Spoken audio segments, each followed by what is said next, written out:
these bullets is like us. Travelling forwards through time. The other one's going backwards. Can you tell which is which?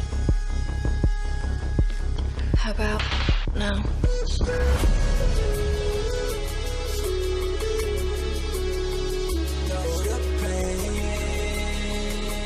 Why does it feel so strange? You're not shooting the bullet. Time isn't the problem. Getting out alive is the problem. Close the opera. Hit the red and blue outside. I think our options up. I was around the map. I had to line it up. I be swerving on the waves. It's like a line of moving verse on my turf. I'm out of line. I put in work. I draw the line and cross it first. I need the time. I need the search. It's just like one and make it work. Skirt in a verse. Skirt. You have no idea what you're getting yourself into if you go through that door. It's slow motion when I dance.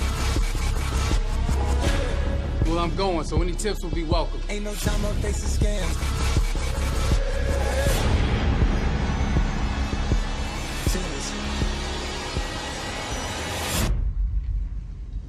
What do you think we're seeing? The detritus of a coming war.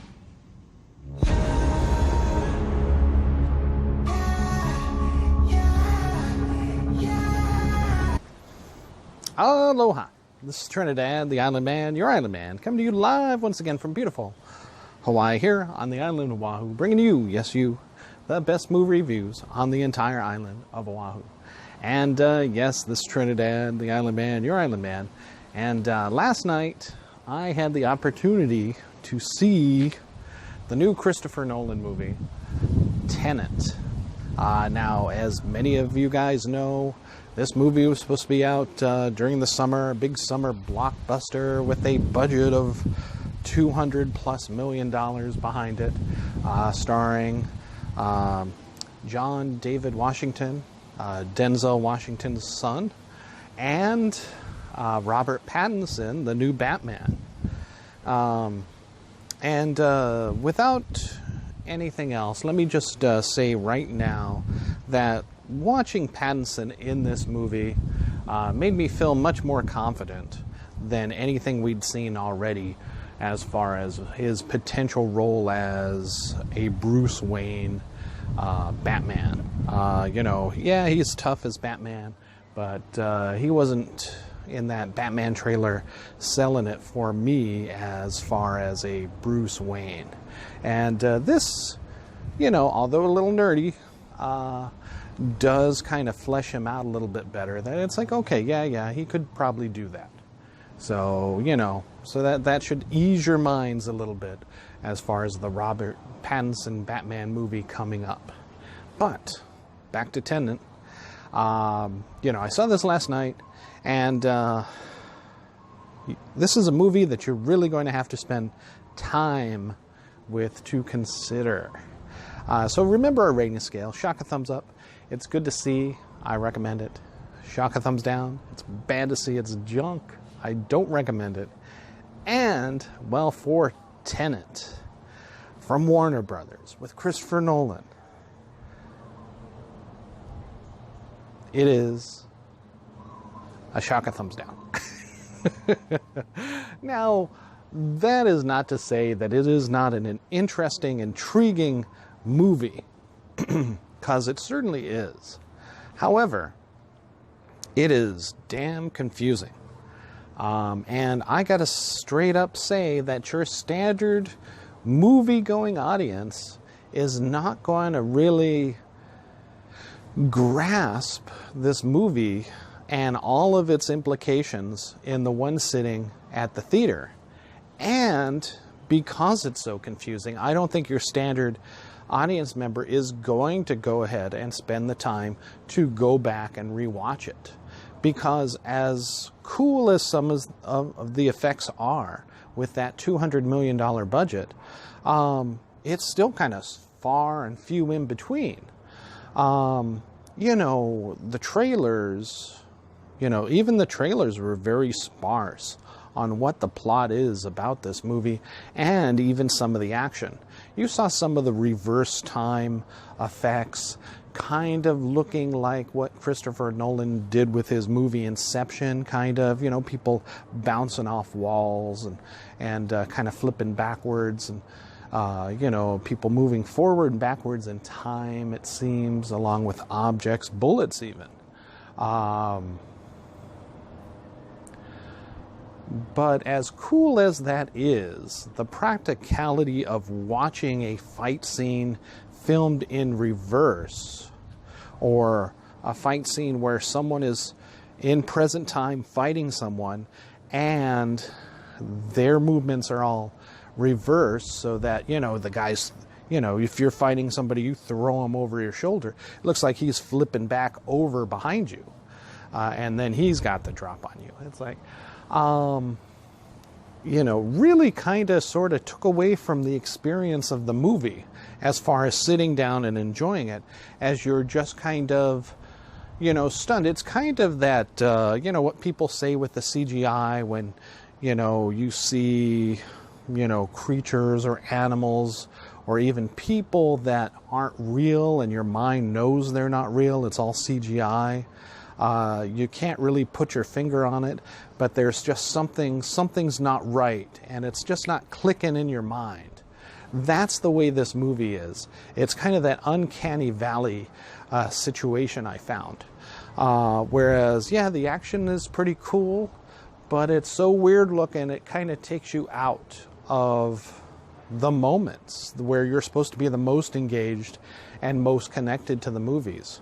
Now, I'm not going to go into too much spoilers, but I will try to give you some explanation of what this movie is about.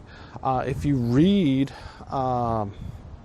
just the general about it, it is a secret agent from a secret organization, tries to prevent, the destruction of the world, essentially, by some bad guy. Very kind of James Bondish, very Mission Impossible, and without all the niche time distortions for this movie. This easily well could have been a James Bond plot or a Mission Impossible plot. John David Washington could easily have been Tom Cruise, Ethan Hunt in this movie, trying to prevent the same thing. And at its core, we have seen this type of movie, the spy movie, time and time again. And are probably going to see it again with Time to Die. The only thing that puts it out as unique is that time travel, timesy-wimesy stuff that sets it apart.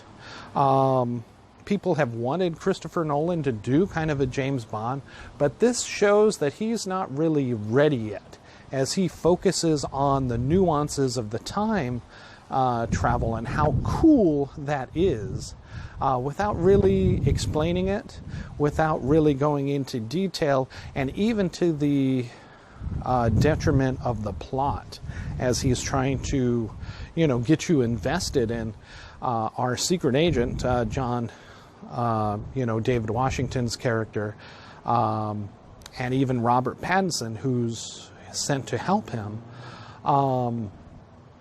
We know there's just trying to stop this world catastrophe. Some of the headlines say it's World War III, but it's basically the destruction of the world itself through destroying time, which anybody with science fiction backgrounds, when you mess with time, that's big scale destruction, all, present, future, past can end in an instant like that, because you're easily unraveling everything in time. We've even seen that with the Endgame. And the way that this is done, again, is just super confusing, and I don't think your audience members are going to do it, going to attach themselves to this so much. Our main character is hired by the secret organization. He's a trained spy CIA agent, so he knows all the basics.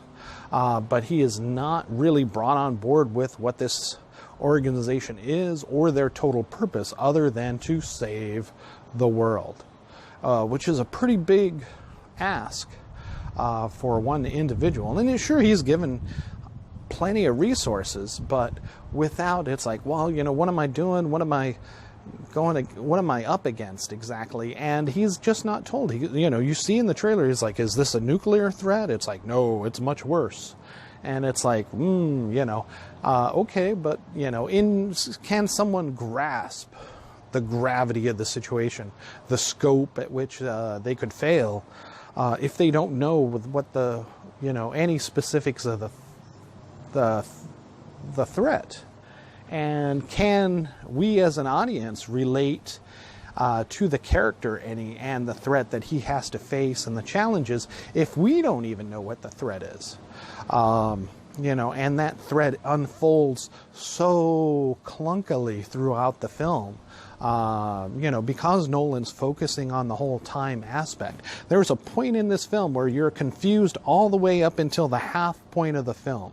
And then, fortunately or unfortunately, you get to watch the entire film again, but from a reverse time angle, which helps you. It's like, oh, okay, this is what he was kind of talking about during that first hour of the film. And this is 2 hours, over 2.5 hours long.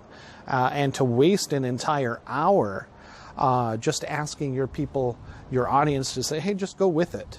You know, that's, you know, I was bored for that whole first hour, and even into the second half of the hour, you know, into the second hour, you know, because it was so confusing, because now you're thinking about, you know, you're no longer engaged in the movie presently, what you're watching. You're like thinking, it's like, oh, okay, this is kind of what he meant at this point and that point, and when he was talking back there, and it's like, oh, this is, you know, so you're already thinking, you're not engaged in the movie as it's playing out currently anymore. You're like, oh, okay, what, oh, that's what, you know, you're kind of catching up with it and thinking about, you know, that first hour, and then all of a sudden it's over and you're still not quite sure, okay, wasn't there some other way they could have done it? There's this kind of love interest with this gal, Elizabeth Branksy or something, plays the character.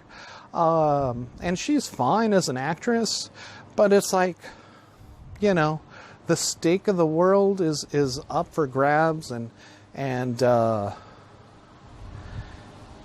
you're, you know, I don't know, you're oh, I'm falling in love. I love this gal and I can't have nothing happen to her. And it's like, well, you know, and it's like, well, she's kind of the connection to get to the big bad guy. But we've seen that in Bond movies time and time again. And, you know, it's like, oh, I love you. It's like, nah, you know, you're just the device to get me towards the bad guy. You know, as cold as that is with James Bond, there's a reason James Bond is cold with that, because you can't get all emotionally invested, not when the stake of the world is, you know, is in your hands. And that's another failure I feel for this movie, is that it tries to build on this romance and this love interest without really going for it, or without it, it's like just felt like really artificial in the end. You know, it's like, why would this character feel this way and take so many risks with the world at stake just for this woman? You know, I didn't buy it. I don't, you know, and that was another thing that took me out of it. As a Doctor Who fan, I understand a lot of timey-wimesy plot devices and things like that, but you're never really led into the science of how this is supposed to work, or the mythology of what's going on, how things from the future are coming back, and as we see them in the present, because they're moving backwards in time, we, you know, that's how we see the reversal of the time and these impossible things happening, you know, bullets leaving where they were shot from, entering back into the gun, cars flipping over, well, cars flipping over, just driving normal again, you know, from car accidents. You know, it really deals and stretches your imagination and the believability as you're seeing all this take place.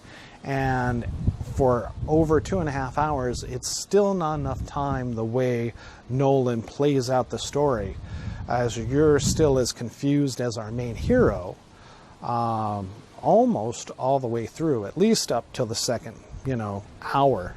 And then finally he gets some insight, and you're slowly getting the insight, and then the movie's over and the world's saved. It's like, what? Wait. So yes, hardcore science fiction and Nolan fans will probably still be confused by this. But going back and watching it multiple times, you will finally go ahead and get to the, you know, to the heart of the story and understand it. But your standard audience, I think, is like, hey, I just watched this. It was really confusing. You know, maybe when it comes on TV streaming or something, I'll watch it again. But that's pretty much going to be about it. Outside of that, you know, I think Nolan's going to lose a lot of money, Corona or no Corona, on this. I think his most box office money would have been that first weekend, but as word of mouth and about the confusion would have spread, you know, the box office following up would have dropped immensely. So I'd say this is an overall fail. Shock a thumbs down for Tenet. Again, just too confusing for the general movie-going audience, and even sci-fi fans will find this a very difficult yet intriguing movie that will definitely probably get more life on streaming or Blu-ray, DVD, when you can watch the special features and get more into the mind of what Nolan was trying to capture in this movie. All right, thank you so much. This is Trinidad, the Island Man, your Island Man, saying mahalo and aloha.